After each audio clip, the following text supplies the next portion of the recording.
नमस्कार। मुद्दे की बात पे आप सभी का स्वागत है। मैं हूं आपके साथ यशी शुक्ला और बात करेंगे जल का जलजला।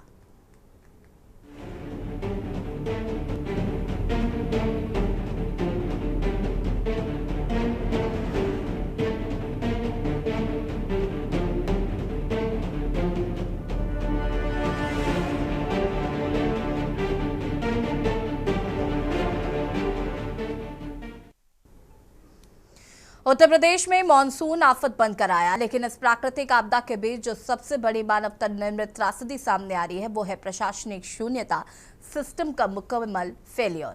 यूपी में इस वक्त आसमान से पानी नहीं, मौत बरस रही है। अलग अलग हादसों में अब तक 16 जिंदगियां अकाल के गाल में समा चुकी हैं। ईस्ट यूपी से लेकर वेस्ट यूपी तक तस्वीरें ऐसी हैं जो कलेजा कपा दे। कहीं दीवारें भरभरा कर गिर रही है, कहीं चमचमाती सड़कें पाताल में धंस रही है, तो कई हमारे अन्नदाता का खून पसीना, करोड़ों का अन्न सरकारी बाबू के फाइलों की भेंट चढ़कर खुले आसमान के नीचे सड़ रहा है। इस तबाही पर सूबे के मुखिया योगी आदित्यनाथ ने सीधे ग्राउंड जीरो से रिपोर्ट तलब की है। अधिकारियों को सख्त अल्टीमेटम दिया गया है कि नो एक्सक्यूज, 24 घंटे के भीतर मुआवजा पीड़ितों के हाथ में होना चाहिए। लेकिन आज सवाल उन व्हाइट कॉलर अफसरों से है जो हर साल प्री मॉनसून मीटिंग्स के नाम पर करोड़ों का बजट डकार जाते हैं और पहले ही बारिश में जिनके खोखले दावों की धज्जियां उड़ जाती हैं। सबसे पहले रुक करते हैं वेस्ट यूपी की दो बड़ी खबरों का। पहले दिल दहला देने वाली खबर बुलंदशहर के खुर्जा से है। खुर्जा का मुंडाखेड़ा गांव, जहां एक गरीब परिवार मस्जिद की दीवार के सहारे टेंट लगाकर रह रहा था। मूसलाधार बारिश ने उस दीवार की बेस को खोखला किया और वो भारी भरकम दीवार ताश के पत्तों की तरह उस टेंट पर जमीन दोष हो गई। पूरा परिवार मलबे के ढेर में तब्दील हो गया। इस दर्दनाक हादसे में सलीम और आदित नाम के 2 लोगों की मौके पर ही मौत हो गई। 4 लोग गंभीर रूप से घायल हैं। ग्रामीण बता रहे हैं कि चीख पुकार के बीच लोगों ने हाथों से मलबा हटाकर रेस्क्यू ऑपरेशन शुरू किया। खुर्जा के सीओ शोभित कुमार समेत प्रशासनिक अमला मौके पर है। जांच की बात कही जा रही है, लेकिन सवाल वही है कि जर्जर निर्माण और इन अवैध ठिकानों पर पहले नजर क्यों नहीं पड़ी। अब बात जरा ग्रेटर नोएडा के दादरी की। दादरी थाना क्षेत्र में भी लगातार हो रही बैक टू बैक बारिश के चलते एक जर्जर मकान का हिस्सा भरभरा कर गिर गया। पूरा घर मलबे के ढेर में तब्दील हो गया। गनीमत रही कि कोई जनहानि नहीं हुई, वरना यहाँ बेलाशों का आंकड़ा बढ़ सकता था। लेकिन उस परिवार का क्या जिसका आशियाना उजड़ गया। इस हादसे के बाद पूरे इलाके में अफरा तफरी है और जर्जर मकानों को लेकर स्थानीय लोगों में खौफ का माहौल है। अब आपको शहर की तस्वीर दिखाते हैं जिसे हाईटेक सिटी और दिल्ली का प्रवेश द्वार कहा जाता है, गाजियाबाद के वसुंधरा के अटल चौक की तस्वीरें देखें। सुबह सुबह लगातार हो रही बारिश के बीच वीआईपी सड़क का एक बड़ा हिस्सा अचानक धंस गया। बिल्डर ने बिना सेफ्टी नॉर्म्स के, बिना रिटेनिंग वॉल के मिट्टी की खुदाई की। बारिश का पानी गया, मिट्टी खिसकी, कटान हुआ और सड़क धंस गई। गनीमत रही कि कार में कोई पैसेंजर नहीं था। प्रशासन ने अब डैमेज कंट्रोल शुरू कर दिया है, रिपेयरिंग की जा रही है। सवाल है कि गाजियाबाद विकास प्राधिकरण के उन इंजीनियर से जब ये कंस्ट्रक्शन हो रहा था तो क्या आपकी आंखें बंद थी? क्या गाजियाबाद की जनता की जान इतनी सस्ती है कि उसे बिल्डरों के रहमो करम पर छोड़ दिया जाए? बुंदेलखंड के महोबा की प्राथमिक ग्रामीण सहकारी समिति धरौन और कबरई के सुलह के जिम्मेदार अधिकारियों और सचिव की ऐसी उदासीनता सामने आई जिसे क्रिमिनल नेग्लिजेंस कहा जाना चाहिए। बीते अप्रैल, मई और जून के महीने में हमारे अन्नदाताओं ने खून पसीना बहाकर जिस गेहूं को पैदा किया था, जिसे सरकार ने एमएसपी पर खरीदा था, वो सैकड़ों कुंटल अनाज आज खुले आसमान के नीचे सड़ रहा है। बोरियां पानी में तैर रही हैं, अनाज भीग कर काला पड़ चुका है, उसमें फंगस लग चुका है। बचाव के नाम पर जो पॉलिथीन डाली गई थी वो भी तार तार हो चुकी है। एक तरफ देश का गरीब खाद्य सुरक्षा के लिए तरसता है, दूसरी तरफ इन निकम्मे अफसरों की वजह से अनाज सड़ रहा है। ये सीधे सीधे सरकारी राजस्व पर डकैती है। उत्तर प्रदेश में मानसूनी रफ लाइन का अब डेथ वारंट बन चुकी है। वज्रपात यानी कि आकाशीय बिजली गिरने से जो आंकड़े सामने आए वो विचलित करने वाले हैं। सबसे भीषण तबाही गोरखपुर और बस्ती मंडल में हुई, जहां बिजली गिरने से 8 लोगों की मौत हो गई है। बस्ती और संत कबीर नगर से 3-3 मौतें, सिद्धार्थनगर और कुशीनगर में 1-1 मौत। इसके अलावा बलरामपुर और सोनभद्र में भी आकाशीय बिजली ने 2 जिंदगियां ले ली। पूरे यूपी में कुल मौतों का आंकड़ा 16 के पार जा चुका है। इंफ्रास्ट्रक्चर का हाल यह है कि भारी बारिश और वाटर लॉगिंग के चलते मेरठ बिजनौर हाईवे को पूरी तरीके से ब्लॉक करना पड़ा। ट्रांसपोर्टेशन ठप है। बच्चों की सुरक्षा को देखते हुए मुजफ्फरनगर और हापुड़ के जिलाधिकारियों ने स्कूलों में इमरजेंसी लीव घोषित कर दी है। इस पूरी त्रासदी पर मुख्यमंत्री योगी आदित्यनाथ ने एक्शन लिया है। मुख्यमंत्री ने मृतकों के शोक संतप्त परिजनों के प्रति गहरी संवेदनाएं व्यक्त की हैं और सभी जिलाधिकारियों को दफ्तरों से निकलकर सीधे फील्ड पर उतरने का आदेश दिया है। सीएम का स्पष्ट निर्देश है 24 घंटे के भीतर आर्थिक सहायता और मुआवजा पीड़ितों तक पहुंचना है। लेकिन सवाल यह है कि जब मौसम विभाग लगातार सैटेलाइट इनपुट्स और भारी बारिश का रेड अलर्ट जारी कर रहा था तो जिला प्रशासन का डिजास्टर मैनेजमेंट प्लान कागजों से बाहर क्यों नहीं निकला? महोबा में 3 महीने पहले खरीदे गए अनाज को सेफ गोडाउन्स में शिफ्ट क्यों नहीं किया गया? क्या उन दोषी सचिवों और अधिकारियों के खिलाफ FIR दर्ज होगी? गाजियाबाद और नोएडा जैसे हाईटेक शहरों में बिना सॉइल स्टेबलाइजेशन के खुदाई की इजाजत देने वाले नगर निगम के इंजीनियरों को सस्पेंड कब किया जाएगा? बात आज इसी पर करेंगे। अलग अलग जिलों से हमारे संवाददाता हमारे साथ जुड़ेंगे। काम तो हम पहाड़ में करते हैं, मगर जैसे लेबर नहीं हुई तो लोड करने के लिए आ जाते हैं। कौन सी जगह है ये? धरौन। क्या है यहाँ पे? और तो नहीं हमको जानकारी है। बोले अब मान के बारिश होगी तो गीला गीला तो होगा।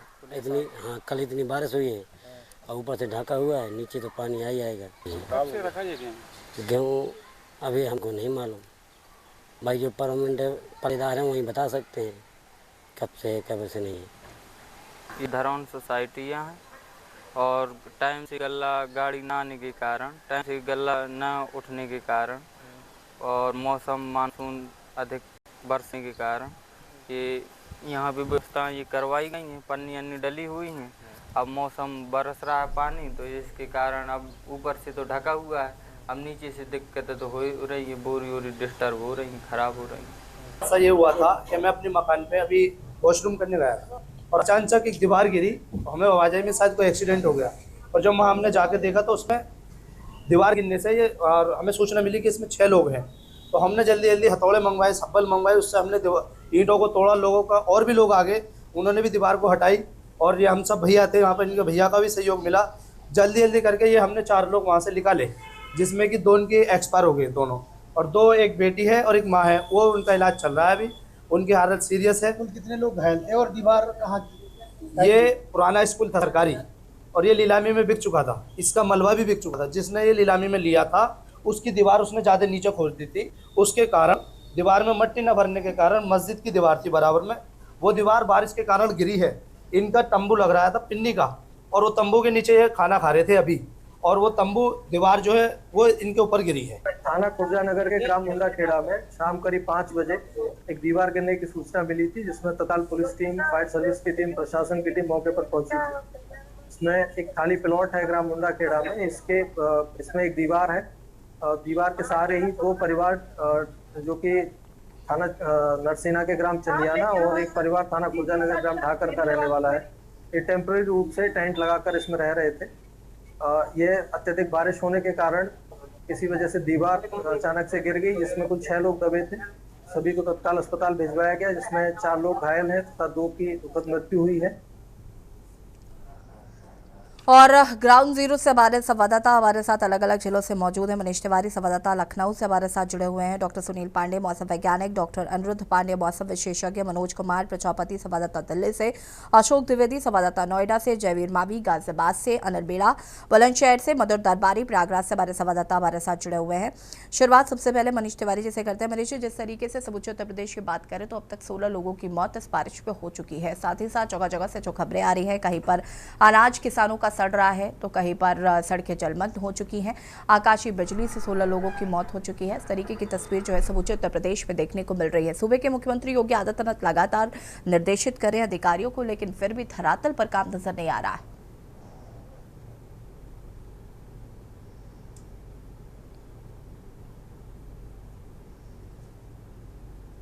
जो है लगातार जो है बारिश और ओलावृष्टि के चलते जो है करीब उत्तर प्रदेश में 16 लोगों की मौत हुई, और जिसके चलते जो है देखा जा सकता है कि बिजली गिरने से जो है बस्ती मंडल के आसपास के जितने क्षेत्र तो उसमें 8 लोगों की जो है बिजली गिरने की वजह से जो है मौत हुई है। तो जिसको देखा जा सकता है कि मुख्यमंत्री के द्वारा जो है इसका संज्ञान भी लिया गया है और तुरंत कार्रवाई के लिए जो है जिले के जो भी डीएम हैं उनके द्वारा जो है आदेश दिया गया गया है। साफ तौर से उनके द्वारा कहा गया है, चाहे जनहानि हो या पशुहानि हो या जिस प्रकार से जो किसानों को जो भी नुकसान हो रहा है उस पर त्वरित कार्रवाई करते हुए जो है उनको मुआवजा राशि दी जाए। लेकिन अगर धरातल पे बात करें तो सबसे जिस प्रकार से वर्षा की ऋतु की शुरुआत हुई है और कई महकमों और कई भागों का जो है ये काम सिलसिलेवार देखने को मिलना चाहिए। जिस प्रकार से अगर देखा जाए, जहां पर नगर निगम की बात हो या सिंचाई विभाग की बात हो,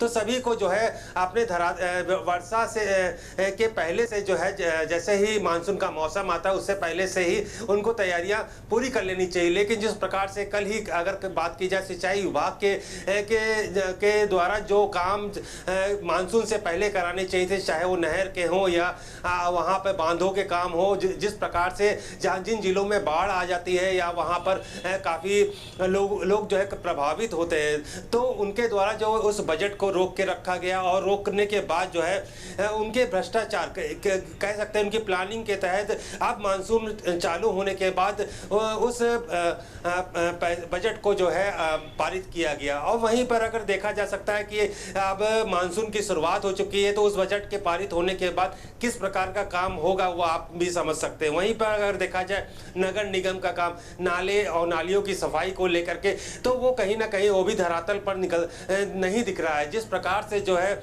नगर निगम को जो है मानसून से पहले जो है हर जगह पर सफाई करा लेनी चाहिए थी, खासतौर से नाली नालों की, जहां पर जिसकी वजह से कॉलोनियों में या सड़कों पर पानी भर जाता है, तो वो भी यहाँ पर उसमें एक बहुत बड़ी खामी देखने को मिली। जिस प्रकार से कह सकते हैं कि नगर निगम ने इस पूरा टेंडर जो है एक प्राइवेट कंपनी को दे रखा है, उसका ये काम है जितने भी मैन होल है या नाली, तो उनको जो है साफ कराने का काम। लेकिन वहाँ पर भी जो है खानी पूर्ति का जो है पूरा मामला देखने को मिलता है। जिस प्रकार से वहाँ पर मैन होल के ढक्कन जरूर बदल दिए जाते हैं, लेकिन उनके पास जो मशीनें होनी चाहिए वो मशीन नहीं है। अभी हाल ही में जो है जो लखनऊ की मेयर हैं उनके द्वारा बैठक भी की गई थी, जिसको लेकर के जो है कंपनी को जो है नोटिस भी जारी किया गया। जो सुविधाएं होनी चाहिए उस कंपनी के पास, जो मशीनें होनी चाहिए वो मशीनों का अभाव है, जिसके चलते उनके द्वारा जो है उनके पूरे टेंडर को कैंसिल करने की भी उनके द्वारा बात जरूर कही गई। लेकिन ये सालों से हजारों करोड़ रुपए का जो है खेल जो है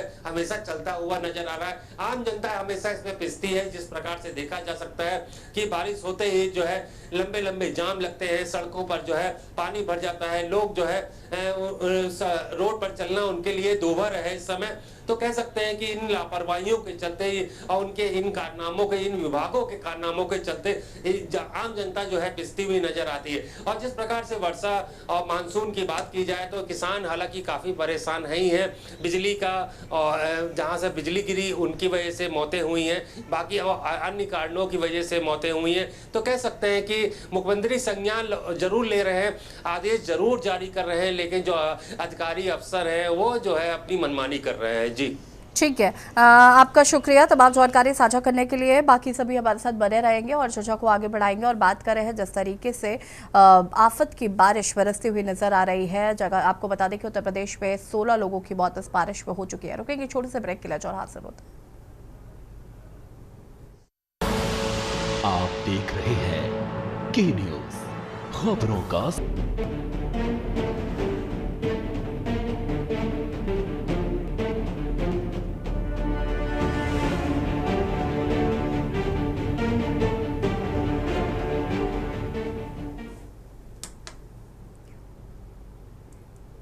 ब्रेक के बाद एक बार फिर से आप सभी का स्वागत है और बात कर रहे हैं जल का जलजला 64 पर कर रहे हैं और अलग अलग जिलों से हमारे संवाददाता हमारे साथ जुड़े हुए हैं। जयवीर मावी संवाददाता गाजियाबाद से हमारे साथ जुड़े हुए। जयवीर, यहाँ पर अगर हम बात करें तो बारिश की वजह से लोगों को भी कई परेशानियों का सामना करना पड़ रहा है। कि लगातार हुई बारिश के बाद गाजियाबाद में जनजीवन पूरी तरह से अस्त व्यस्त हो चुका है।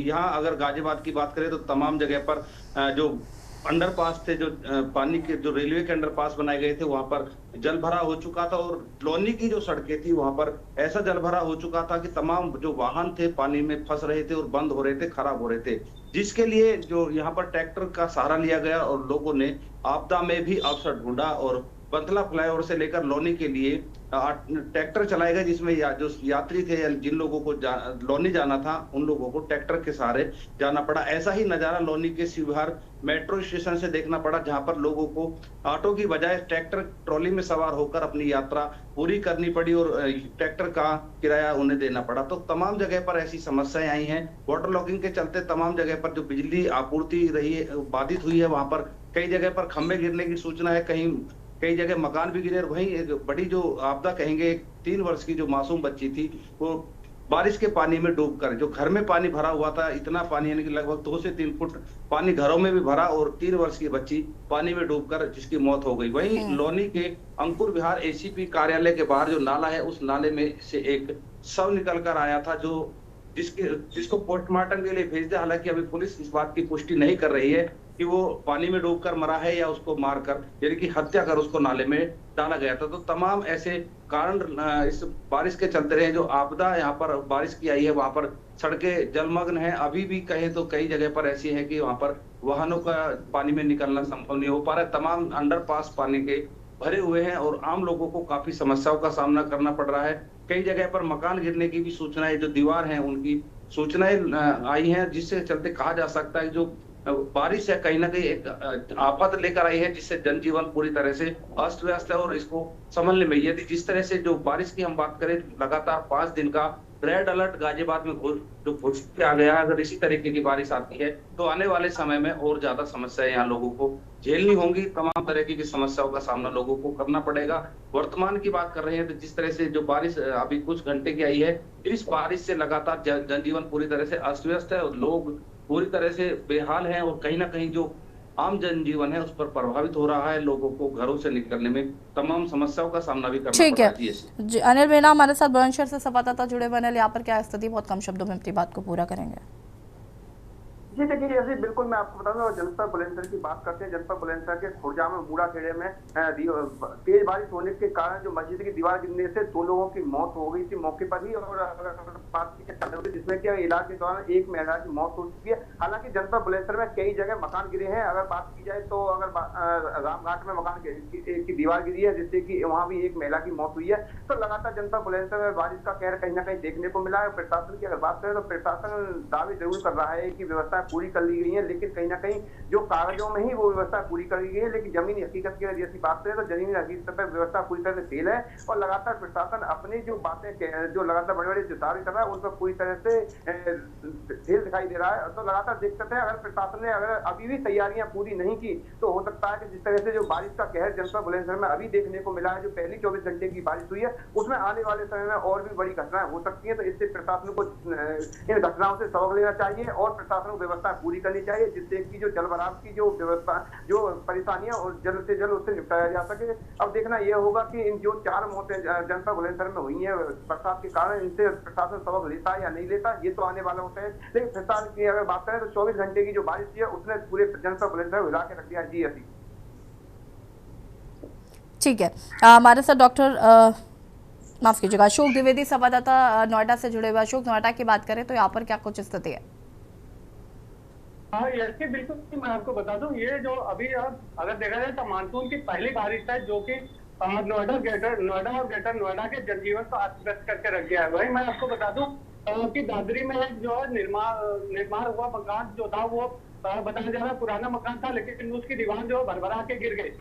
फिलहाल के लिए देखा जाए तो जो पहली बारिश है इसको लेकर के रेड अलर्ट मौसम विभाग ने पहले ही जारी कर दिया था। उसके बाद कहीं ना कहीं देखा जाए तो इसमें प्रशासन की कमियां रही है, क्योंकि बारिश के बाद जल भराव, बिजली आपूर्ति इसको लेकर के काफी समस्या का सामना करना पड़ा नोएडा वासियों को। वहीं मैं आपको बता दूं नोएडा जो है वो सबसे हाईटेक शहर माना जाता है, लेकिन कहीं ना कहीं देखा जाए तो नाले की सफाई और जो सीवर की सफाई को लेकर के अगर प्रशासन को पहले बारिश से पहले काम पूरा कर लेना चाहिए था, जिसके चलते जगह जगह जल भराव हुआ। तो सबसे ज्यादा जो व्यवस्था खराब हुई वो ट्रैफिक को लेकर के हुई।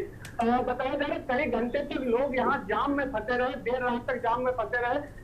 फिलहाल के लिए जो उसका पानी जब धीरे धीरे निकला है, आज अगर देखा जाए तो मौसम साफ है, फिलहाल के लिए गर्मी है, लेकिन 5 दिन का रेड अलर्ट मौसम विभाग द्वारा जारी किया गया है, जिसके बाद फिर दोबारा बारिश आ सकती है। और कहीं ना कहीं देखा जाए तो जल भराव की स्थिति जो रही है यहाँ पे वो सबसे ज्यादा रही है।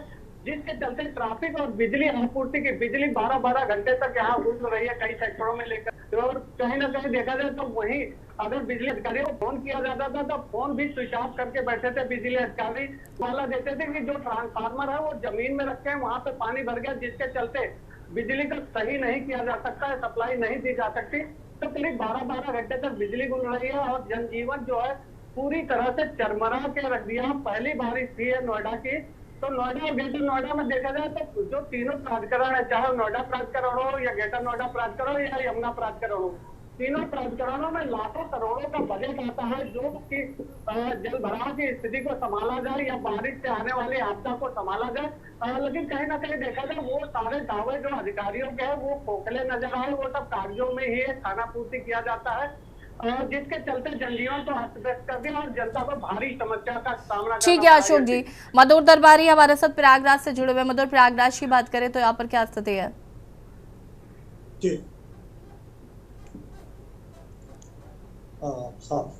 यशी मैं आपको बता दूं, जहाँ तक प्रयागराज की बात है तो प्रयागराज जो है आज यहाँ पे मौसम पूरा साफ है और उसके बाद जो है यहाँ पे धूप खिली हुई है। लेकिन कल पिछले 24 घंटे से काफी यहाँ पे भारी बरसात यहाँ पे हुई थी, भारी वर्षा हुई थी और रात भर जो है यहाँ पे रिमझिम यहाँ पे बरसात होती रही। उसके बाद मैं आपको हालात दिखाना चाहता हूँ कि यहाँ पे एक जो मानसून की पहली बरसात हुई है तो उसकी क्या कंडीशन है। आप देखिए ये एक प्ले ग्राउंड है यहाँ पे, प्ले ग्राउंड में आप देख सकते हैं किस तरीके से पानी यहाँ पे पूरा भरा हुआ है और ये आप देखिए चारों तरफ यहाँ पे किसी भी जगह आपको लगेगा नहीं कि यहाँ पे कोई बच्चा खेलने लायक पोजीशन में है कि कोई खेल सके। और देखिए पूरा ये एरिया जो है पूरा पानी से जलग्रस्त है, पूरा जल जमाव यहाँ पे हो रखा है, जबकि पानी जो है बहुत ज्यादा जो नहीं बरसा है। लेकिन कल जो है वर्षा काफी ज्यादा हुई थी और उसके बाद हालात जो है शहर के बहुत खराब हो गए थे। और उसमें जो चाहे आप यहाँ के बड़े शहर, यहाँ पे जितने भी बड़े आपके जो मोहल्ले हैं जैसे कि आपका लूकरगंज हो गया, वहाँ पे जो पूरा पानी पूरा वाटर लॉगिंग हो गई थी। उसके साथ साथ जो सीवर के जो लाइन जा रही है, सीवर के लाइन पूरी तरह से चौक हो गए थे। उसके बाद जो है नगर निगम के कर्मचारियों को वहाँ के स्थानीय लोगों ने बुलाया तो वहाँ पे जा करके उसको जो सफाई की गई, जिसके बाद वहाँ से पानी क्लियर किया गया। उसके साथ साथ अगर मेन शहर में जाए, मेन शहर में सिविल लाइन का एरिया हो, चाहे आपका चौक का एरिया जो सबसे कंजस्टेड एरिया है, वहाँ पे भी पूरी तरह से ट्रैफिक जाम हो गया था। उसके साथ साथ पानी आपको देख सकते हैं चारों तरफ जल भराव हो गया था, जबकि प्रशासन और नगर निगम ये दावा ठोकते रहे हैं कि हमने पूरी तरह से तैयारियां कर ली है, मानसून को लेकर के पूरी तरह से तैयार है। लेकिन उसके बावजूद भी ये जो पहला मानसून की जहां बरसात हुई है उसी में जो है प्रशासन की कलाई खुलती दिखाई पड़ी और उसके साथ साथ ट्रैफिक जाम की भी बड़ी समस्या यहाँ पे दिखाई पड़ी। दूर दूर तक वहां पे जो है कतारें लगी हुई थी गाड़ियों की, लोग आने जाने के लिए वहां पे जो है परेशान दिखाई पड़ रहे थे। और उसके साथ साथ वाटर लॉगिंग जो है पूरी सड़कों पे दिखाई पड़ रही थी, पानी भरा हुआ था। इसके साथ साथ मैं आपको बता दूं कि यहाँ पे जो रूरल एरिया है वहां पे भी 2 मौतें हुई हैं। करंट को लेकर के जो तार था वो टूट करके जो है खेतों में गिर गया, जिसके बाद जो है 2 लोगों की मौत हो गई। उसके वजह से भी काफी प्रयागराज के अंदर जो है एक कह सकते हैं कि जो व्यवस्था है एक तरीके से देखा जाए तो पूरी से चरबराई हुई नजर आ रही है। साथ साथ किसान भी काफी बेहाल नजर आ रहे हैं क्योंकि जो वर्षा हुई है उसके बाद जो पानी। ठीक है मधुर, हमारे साथ दिल्ली से संवाददाता जुड़े हुए हैं मनोज कुमार प्रजापति। ठीक है मधुर, मनोज कुमार प्रजापति संवाददाता दिल्ली से जुड़े हुए हैं। मनोज जी, दिल्ली की बात करें तो यहाँ पर क्या स्थिति है? मैं आपको बताना चाहूँगा, दिल्ली में जो है मानसून आए हुए लगभग 5 दिन के लगातार बारिश के अंदाजा लगाया जा सकता है। आईएमडी ने जिस प्रकार घोषणा की थी कि यहाँ बारिश का जो कहर है काफी देर बाद आया, लेकिन टूटेगा जरूर, क्योंकि जो व्यवस्थाएं हैं एमसीडी और प्रशासन की वो काफी कम है, उसको कहा जा सकता है ना काफी है, क्योंकि जिस प्रकार जल भराव की स्थिति है वो देखने को मिल रही है दिल्ली में। और रोड जो सिस्टम है उसको मैनेज करने के लिए जो प्रशासन है वो काफी नहीं है, क्योंकि लगातार लंबे जाम का सामना दिल्ली में करने को लोगों को मिल रहा है। जिस प्रकार स्थिति बयां कर रही है उससे कहीं ना कहीं सरकार पर भी प्रश्नचिन्ह खड़े होते हैं कि जो सरकार कभी नाव लेकर कभी रोड पर प्रदर्शन कर ये दिखा रही थी, केजरीवाल सरकार पर आरोप प्रत्यारोप लगते थे कि वो व्यवस्था नहीं संभाल पा रहे हैं। अब ट्रिपल इंजन की सरकार है लेकिन अभी भी वही हालात है। जनता सरकार से पूछना चाहती है कब इन समस्याओं से निजात मिलेगी, लेकिन समस्या अभी भी वही है। जिस प्रकार हमने मौके पर जाकर जायजा लिया, कहीं ना कहीं सड़कें धसी हुई हैं, गड्ढों में सड़कें बन गई हैं और पानी निकासी का कोई भी उचित प्रबंध नहीं है। जी ठीक है, हमारे साथ मौसम वैज्ञानिक सुनील पांडे जी भी जुड़े हुए हैं। सुनील जी, अभी लोगों को क्या इससे राहत मिलेगी या फिर अभी मॉनसून और एक्टिव होगा? आपको कि आपके सम्मानित चैनल द्वारा पहले भी पूर्वानुमान जारी कर दिया गया था कि भारी से भारी बारिश होने की संभावना पूरे उत्तर प्रदेश, गंगा के मैदानी भागों में और उत्तर भारत के पहाड़ों से लेकर सभी जगह है। जिस तरह से मौसमी सिस्टम बने थे, तो अभी फिलहाल अगले 24 से 48 घंटे तक पूरे देश में मानसून सक्रिय रहेगा। उत्तर और पूर्वी भारत में मूसलाधार बारिश का दौर जारी रहेगा। उत्तर प्रदेश के मध्य भागों को एक लो प्रेशर बना हुआ है, जिसके कारण पूरे राज्य में व्यापक बारिश होगी। पश्चिमी उत्तर प्रदेश में अत्यंत भारी बारिश का रेड और ऑरेंज अलर्ट जारी है। बिजनौर, नजीबाबाद, सहारनपुर, मुजफ्फरनगर, मेरठ, मुरादाबाद, अलीगढ़ और बागपत जिलों में कुछ स्थानों पर अत्यंत एक्सट्रीमली हैवी रेनफॉल होने की संभावना IMD द्वारा व्यक्त की गई है। पूर्वी और मध्य उत्तर प्रदेश के प्रयागराज, लखनऊ, कानपुर, वाराणसी, गोरखपुर और सुल्तानपुर जिलों में गरज चमक के साथ भारी बारिश और तेज आकाशीय बिजली गिरने की चेतावनी दी गई है। क्योंकि आप देखिए, जब कई तरह की हवाएं आपस में नम हवाएं आती हैं, तो उनसे जो क्लाउड फॉर्मेशन होती है उसमें गरज वाले बादल बनते हैं और बिजली चमकती है और बिजली गिरने की संभावना अधिक हो जाती है। आपने देखा भी हो, काफी घटनाएं बिजली गिरने से लोग काल कलवित हुए हैं इस बीच में। इसी के साथ जो हमारे पहाड़ हैं, अल्मोड़ा, बागेश्वर, चमोली, चंपावत, देहरादून, नैनीताल, पौली गढ़वाल, पिथौरागढ़, रुद्रप्रयाग, टेहरी गढ़वाल, उत्तरकाशी जिलों में अचानक फ्लड का रिस्क भी है। क्योंकि जब ऊपर पहाड़ों पर बारिश होती है तो नीचे नदियों में पानी बहुत तेजी से आता है। दिल्ली NCR की जहां तक बात है, तो दिल्ली, नोएडा, गाजियाबाद, गुरुग्राम में ऑरेंज अलर्ट लागू रहेगा। आसमान में घने बादल छाए रहेंगे। दोपहर के समय गरज चमक के साथ मध्यम से भारी बौछारें पड़ने की पूरी संभावना है। हिमाचल प्रदेश, पंजाब और हरियाणा में कांगड़ा, कुल्लू, शिमला, मंडी और चंबा जैसे पहाड़ी जिलों में भारी बारिश और गरज चमक की चेतावनी भी जारी की गई है। चंडीगढ़ और अंबाला के करनाला, पटियाला, अमृतसर जैसे जिलों में मध्यम से कुछ स्थानों पर भारी बारिश की संभावना है। अब बात बिहार और पटना गया की। यहाँ के भागलपुर, पूर्णिया, पश्चिमी प्रदेशों में यहाँ गरज चमक के साथ 20 से 30 किलोमीटर की रफ्तार से हवाएं भी चल सकती हैं और तेज बारिश भी हो सकती है। झारखंड, रांची, जमशेदपुर और धनबाद सहित अधिकांश जिलों में भी इसी तरह की घटनाएं हो सकती हैं। पूर्वोत्तर के राज्यों में भी, जो हमारा असम है, तिनसुकिया, डिब्रूगढ़ और शिलोंग, ईटानगर जैसे जिलों में बाढ़ और जलभराव की भी समस्या आ सकती है। अब बात राजस्थान की, तो राजस्थान के अलवर, भरतपुर और पश्चिमी मध्य प्रदेश के कई जिलों में गरज चमक के साथ बारिश हो सकती है। सुनील जी, तो कुल मिलाकर ये जो मानसून है वो अभी कुछ दिन तक ऐसे ही रहने वाला और कहीं ना कहीं प्रशासन को अपना काम जिम्मेदारी के साथ करना होगा। बहुत बहुत शुक्रिया आप सभी का तमाम जानकारी साझा करने के लिए। और बात कर रहे थे जल का जलजिला, जिस तरीके से उत्तर प्रदेश में अब तक हुई बारिश की वजह से 16 लोगों की मौत हो चुकी है। सड़कें पूरी तरीके से जलमग्न है। प्रशासनिक अनदेखी साफ तौर पर नजर आ रही है। के न्यूज़ की खास पेशकश में फिलहाल इतना ही। देखते रहिए के न्यूज़ इंडिया। नमस्कार।